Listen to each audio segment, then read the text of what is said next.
Olá, eu sou Antônio Carlos, professor de Geografia da Rede Estadual de Educação do Estado de Minas Gerais. Sejam todos bem-vindos ao meu canal. Foi publicado o novo protocolo sanitário direcionado ao retorno obrigatório presencial, já para começar agora, no início do ano letivo de 2022. E nesse vídeo eu vou comentar os principais pontos deste documento. Fique comigo nesse vídeo até o final para que você possa saber de todas as novidades.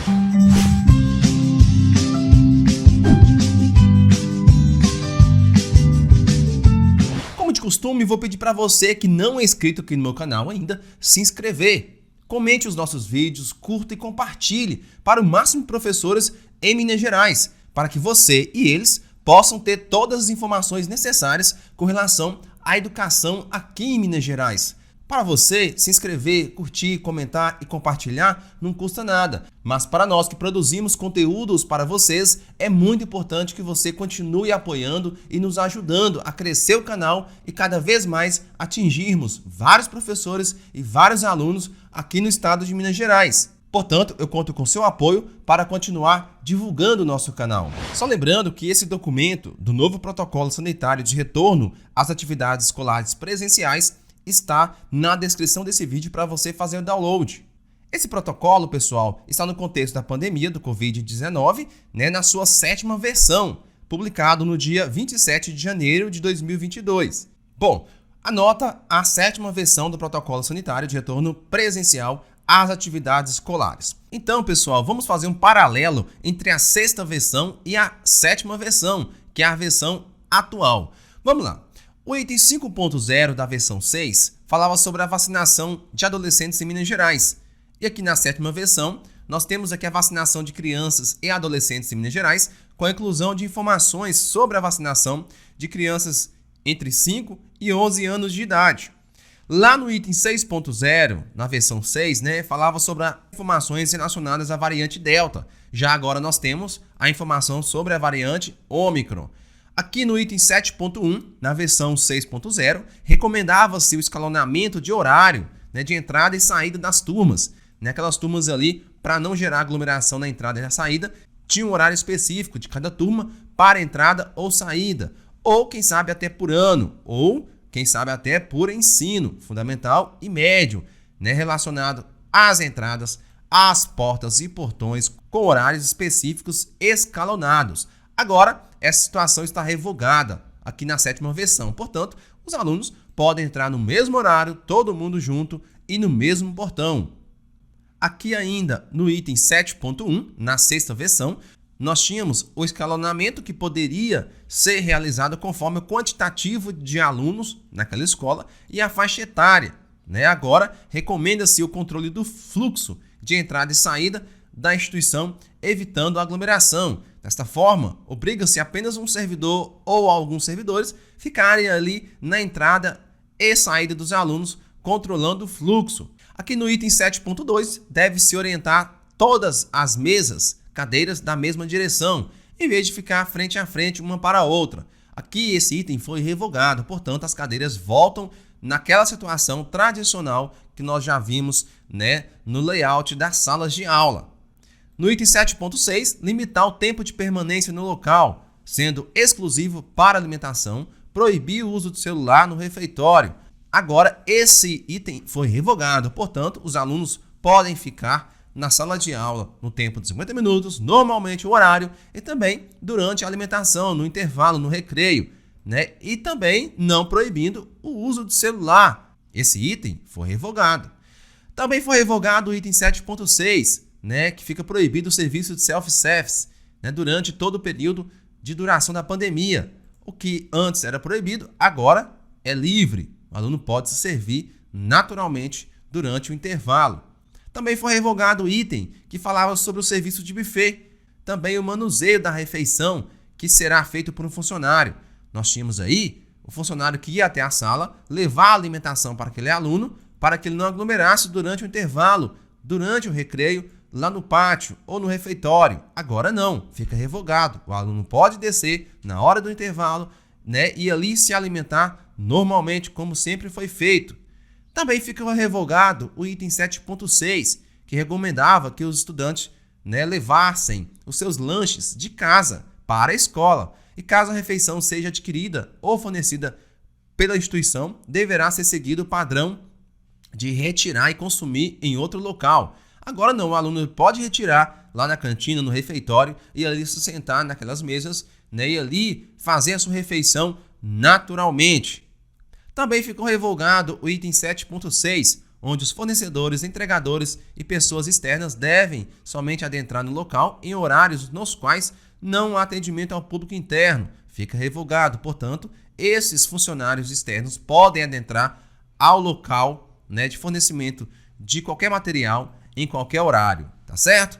Pessoal, olha só, o item 9.1, na sexta versão, falava que o aluno, né, que apresentar sintomas gripais não deveria comparecer ao ambiente escolar, devendo procurar atendimento médico presencial ou através da telemedicina o quanto antes, bem como comunicar à escola. Agora, a situação é o seguinte: o aluno que apresentar o resultado positivo, quando ele fizer o teste, né, e ele apresentar um diagnóstico positivo, que ele não irá frequentar a aula, tá certo? Ou então, quando ele apresentar um sinal bem característico, né, da síndrome respiratória, ou que tiver contato próximo com a pessoa que testou positivo.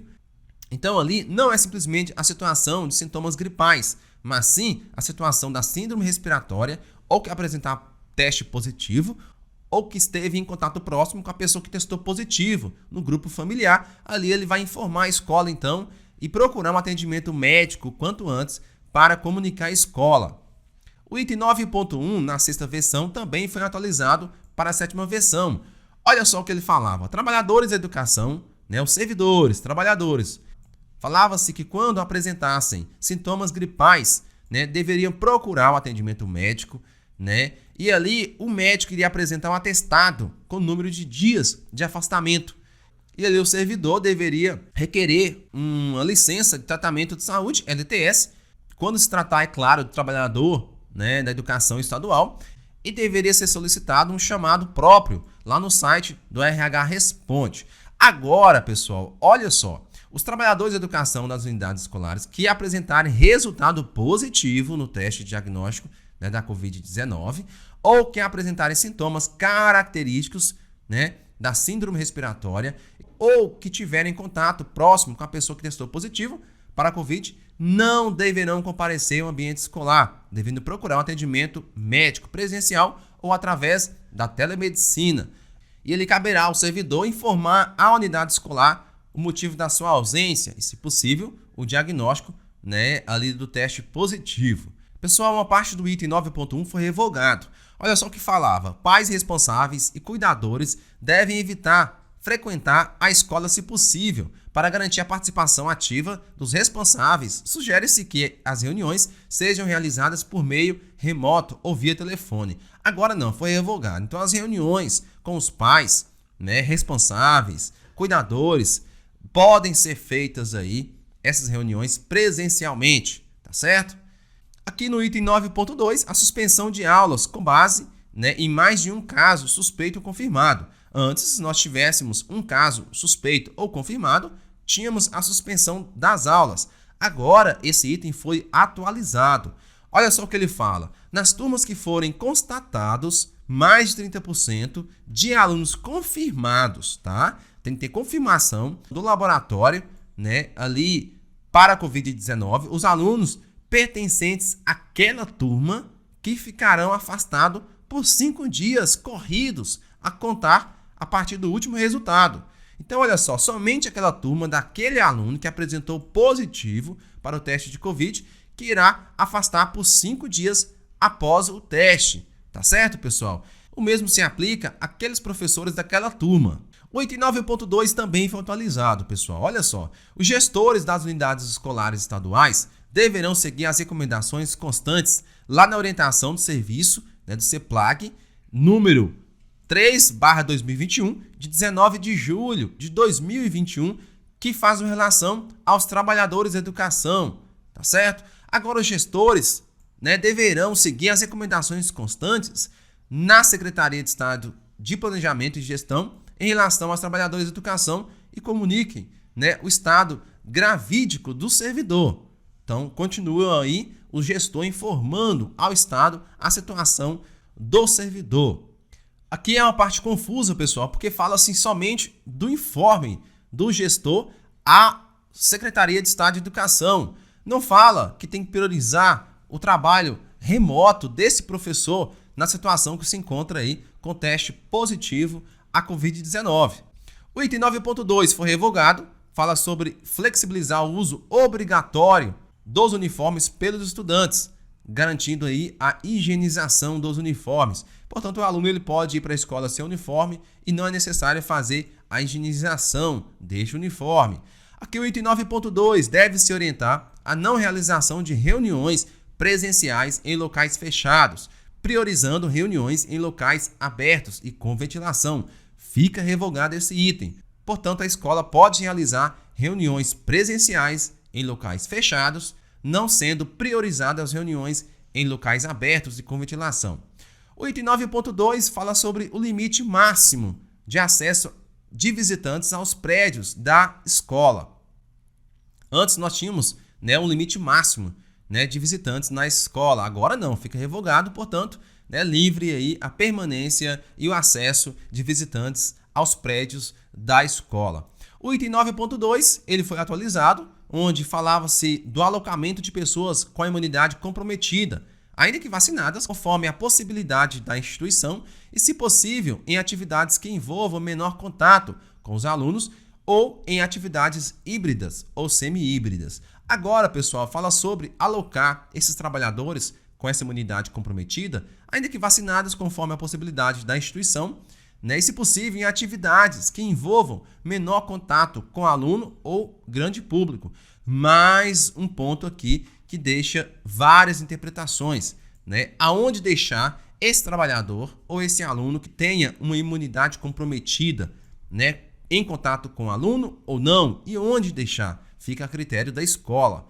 O item 9.4. Os uniformes e as peças escolares das crianças devem ser lavados diariamente após a jornada escolar. O uso de roupa não escolar será admitido caso não seja possível a higienização dos uniformes. Aqui era uma responsabilidade dos pais e esse item foi revogado. Portanto, fica em cargo da família, dos responsáveis, essa higienização. Pessoal, um novo item. Uma parte do item 9.4 que não tinha foi incluído agora. As alunas gestantes devem seguir orientações médicas com avaliação do seu estado de saúde e emissão de relatório médico conforme a lei número 6.202, 17 de abril, lá atrás, 1975. Portanto, as alunas gestantes aí devem seguir as orientações médicas. Uma parte do item 9.4 foi atualizado, onde os alunos deverão ser afastados das atividades presenciais, mesmo estando assintomáticos, caso seja contato próximo de caso suspeito ou confirmado. Agora, o aluno, mesmo estando assintomático e caso tenha tido contato direto com alguém confirmado para a Covid-19, recomenda-se que ele seja realizado de forma remota, na quarentena aí de 14 dias, conforme as recomendações médicas. Um ponto acertado aí, o que antes era presencial, agora deve ser remotamente e ali em quarentena. O item 11. Pessoal, os motoristas com sintomas de Covid ou que tenha tido contato com as pessoas suspeitas ou confirmadas, não poderão operar os veículos em hipótese alguma, lá na versão 6.0. Agora, na versão 7.0, os motoristas com sintomas da Covid ou que sejam contatos com pessoas suspeitas ou confirmadas devem procurar atendimento médico. Caso seja indicado o afastamento das atividades laboratoriais, este deve ser feito conforme a orientação médica e a legislação trabalhista aplicável. Portanto, não recomenda mais que esse servidor, que esse funcionário, que esse motorista seja afastado, simplesmente buscar atendimento médico. Se o médico achar necessário, ali o médico vai fazer o afastamento das atividades laboratoriais. Caros professores, esse foi o vídeo em que eu comentei os principais pontos do novo protocolo sanitário para o retorno presencial obrigatório do ano letivo de 2022. Eu só tenho que agradecer a você que ficou comigo nesse vídeo até o final, deixou sua curtida, seu comentário e compartilhou esse nosso conteúdo. Meu forte abraço e meu muito obrigado.